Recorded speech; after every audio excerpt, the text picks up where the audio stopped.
শসা, করলা, তারপর কদুর বিচি।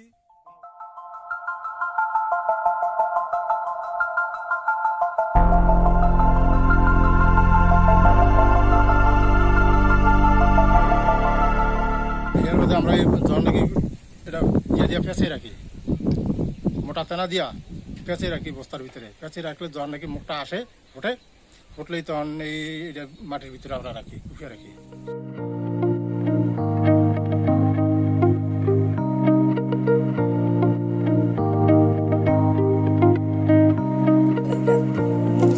কি দিয়ে মুছেন?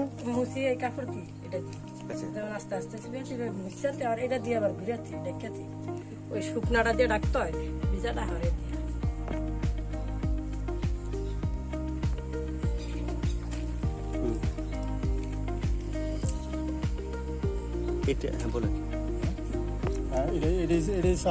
এটাই মনে করেন মাটির ভিতরে কুচিয়ে রাখলে তখন এই যে